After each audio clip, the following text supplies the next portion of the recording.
And it pretty much just builds up again the same way after that, and same kind of drop in.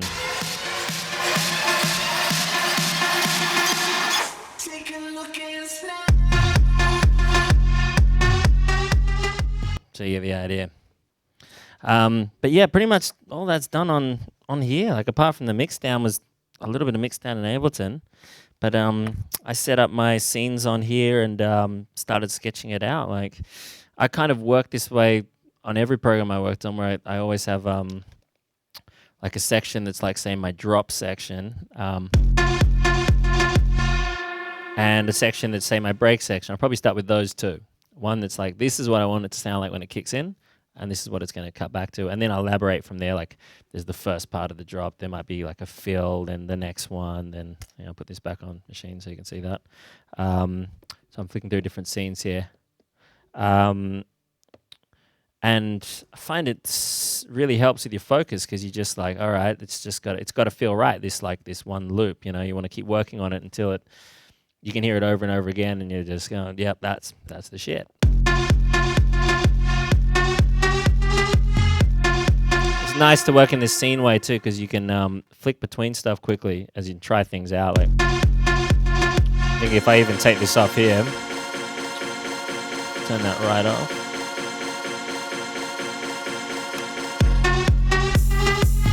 So I can live move between things. Lets you kind of jam things out, which is kind of fun for like keeping you pumped. And a lot of this stuff you can do without stopping anything, keep writing. For those that don't know, I'll give a little rundown on how this scene works in Machine. What I'm basically doing is, this is kind of like flicking between markers in another program at the moment. But each one of these scenes is triggering a different group of patterns. So for instance, in the drop scene here that I'm in there, is triggering a certain pattern from this bank, a certain pattern from that bank, a certain pattern from there, and that combines the whole scene. You can see on there it's got the numbers next to each one. If I was not too busy, I labeled them. And a scene is really just a collection of patterns, so it lets you combine them in multiple ways.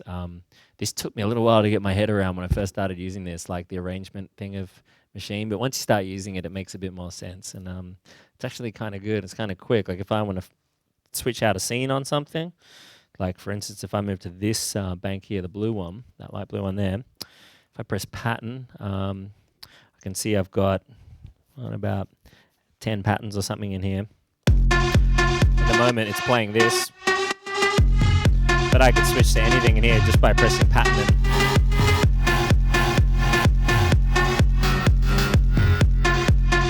and you see it changing the arrangement thing up there, what pattern is now assigned to that scene, so that you can be quite quickly building scenes and going, oh no, but it'd be better if it had that drum pattern, or it'd be better if it had this melody, oh, that's cool, but like get rid of the kick in that one. And I mean, some of the drum stuff too, like if you like it, it's easy to you just duplicate the pattern and go, let's redo exactly what you got there, but get rid of the snare drum in that section. So you can just go pattern, duplicate, and then wipe out. Like, I'll see if I got an example. Like at the moment in the percussion bank here on the yellow one, it's just really playing a layer for the kick drum right now. But I could put this on anything, like if that was playing with everything.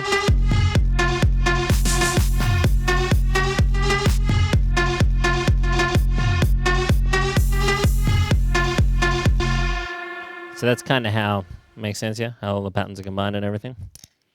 I'll show you through some of the sounds, how I put this all together. I really wanted to build it from the ground up, from like just a massive, like really big tonal kick drum that was like, make something brand new. So I've been experimenting with some stuff of how I could get like a really tonal bass note and kick that felt like it was all the same thing together. And the best way I've found, after lots of layering and trying different things, is actually layering a couple of different like analog kick sounds, like 808 type sounds, different pitches with different processing, and running them all through a group chain as well.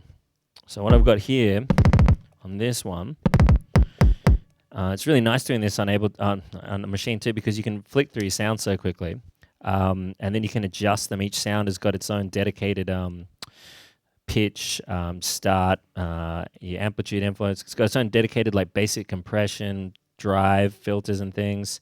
I mean, I know you can do this in every other program, but it's just nice to be able to just press across and it's there, across and it's there on every single pad. Just so quick to dial up some sounds. So this one is like pitched down 3 semitones and adjusted a bit on the amplitude envelope here to just be short on the decay, no sustain. I think there's on a regular engine on that one. It's nice too being able to have a sound that's pitched down or up and then flick through other sounds as well, and they'll all load at that same setting. Some other samplers don't let you do that, and like every time you try out your sample library, you always hear them at their intended original pitch, and you miss out on so much because you pitch your whole sample library down 6 semitones, it sounds completely different. You find all this new stuff and go, "Oh, that's good!" Like, so that helped me find a lot of things and get them in. This upper layer got the start point rolled off on that, so instead of being, it's distorting out anyway. You can't hear it that much anymore. Just various settings, bandpass filtering, full compression to soften it out into just a tone. And the group setting is running through, the main thing that's helping this is Guitar Rig. Guitar Rig is something I use heaps, which to Americans means lots. Everyone, I forget that that's an Australian thing. Yeah, I use a lot of distortion and overdrive on so much stuff, and I think Guitar Rig is my favorite for it just because it's so, it can be really extreme or subtle too. Mostly I use it for the subtle stuff, and my favorite things for it are the amp heads with no boxes, and the amp heads I use are often the Bass Pro, and the what's the other one? The Tweed Man. The Tweed Man is awesome.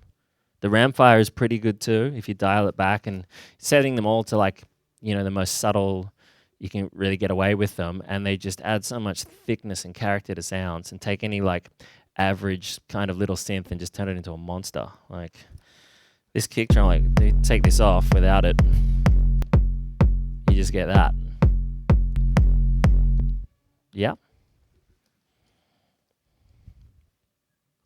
Do you ever feel like it tells you that it's always clipping, even though it doesn't necessarily audibly sound like it's clipping? For sure, yeah. Do you adjust around that? Because whenever I start adjusting around that, it just sounds quieter. And when I listen to that meter, basically the out meter always seems to be clipping. Do you just clip it? It does bring up a lot of level. A good tip for that is if you come down here, this button here, it's got the preset volume. You know about this?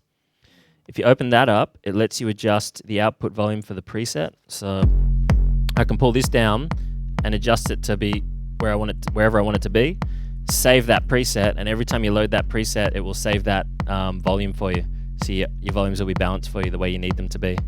And what you ideally want to do, I mean, I've just changed that, but you ideally want always to make your settings so that when you mute it or bypass your plugins, they should always be the same volume. So I reckon they can come up a little bit.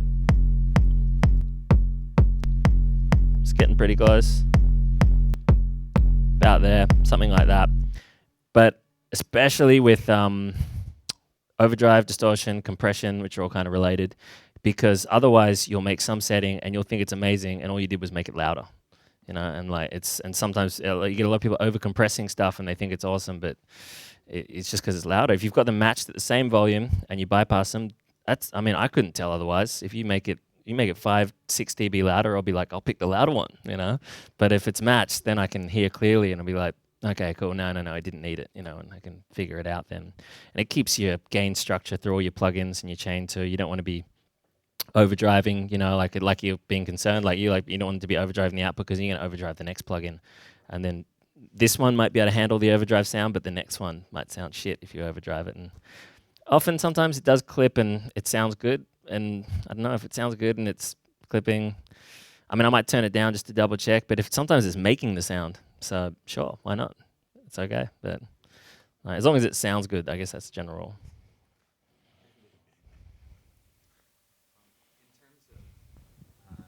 Since your kicks have a real substantial low end and sub range, do you roll off anything like, you know, say at like 30 hertz or 40 hertz, or how do you deal with that kind of subsonic range that you might not be able to hear? Sometimes, yeah. Sometimes I do roll it off if it really needs it, but it's not something I do like every single time. But it's definitely something I look out for, and I'll usually try it. I'll chuck a filter on. Usually use like the SSL EQ or the linear waves. The low band one is really good for that too. Only problem is it's got that delay. The compensation is no good in Ableton, but I think that's probably one of the better ones I've ever used if you need to roll off serious low end. Because I find if you use a cheap EQ for that, it just like it gets soft, the phase goes out, and it just ruins the sound completely. Like it's a really important frequency, it seems. And if you have any kind of resonant EQ, it can actually like push things forward in the mix and stuff. And the most clear, solid, subtle one I've found, I think, is the that linear one. But yeah, I don't use it all the time. Depends on the sound. You know what? Those you can hear a lot of it in those bows, so I can tell. I'll be like, yep, that's about right. Yep, cool.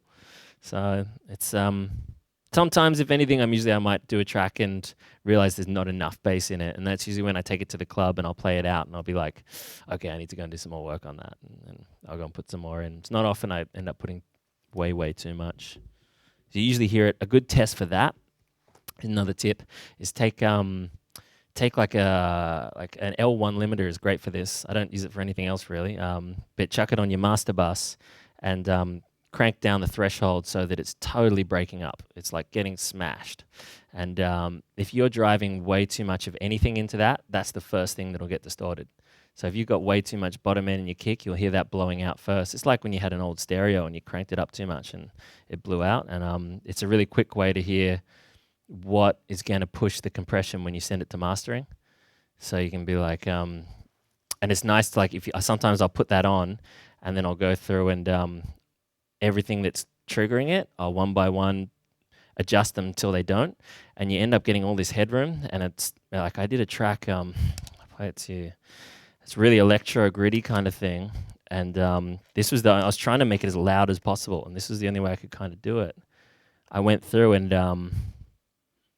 where is it? I just pulled down all the sounds that were really hitting that L1. And then I could just, when I ran it through the slate, which is a great limiter, I could crank the crap out of it and it would just keep going.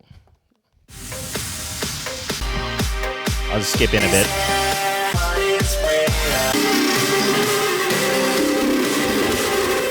You got me going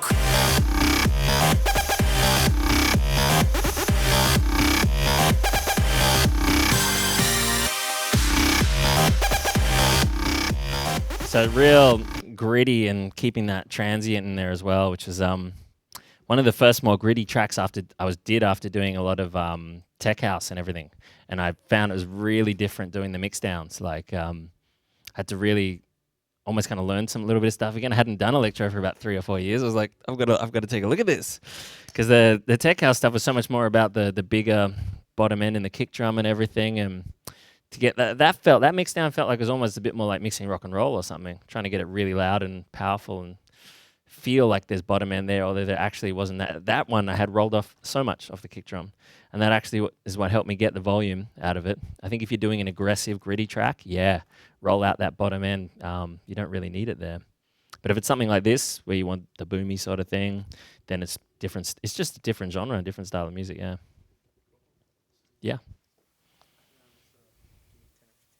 Sure. So I got a quick question on fatten up sounds. Like, do you double up audio, like on an audio effect rack, or like creating chains and like compress one and then bring up the original? Yep. Yeah. Sometimes. Often I'll just run stuff direct like this through distortion and compression. This one is actually, it's got a blend here. You can see in the compression, this model of the old DBX has got a you can mix back in some dry signal, which is nice. So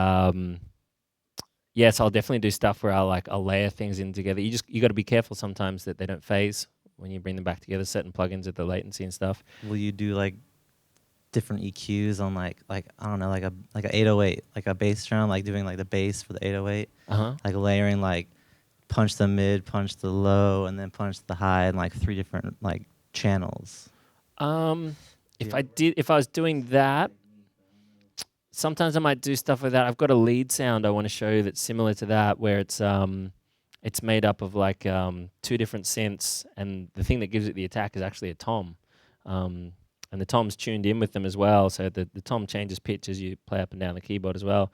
But you just couldn't get that kind of bite like you can from a sample out of the synth. So it really gave it that, almost sounded like it was like I sampled somebody's stab or something, but it was actually, it's a couple of synths and a tom, and it's just put into our instrument rack in Ableton. And I do it with a lot with distortion. Distortion would be my number one. Overdrive for fattening up something. I'll show you a bunch of things. I use guitar rig on so much stuff, and helps with separation too. If you're using different subtle overdrives on different sounds, suddenly they just naturally sit in different places in your mix. They don't fight anymore, and it's just easy. Saves you so much time with EQing and things. And yeah, but I'll show you some more, I guess, after the break. Thanks so much for sticking with me so far, guys. Cheers.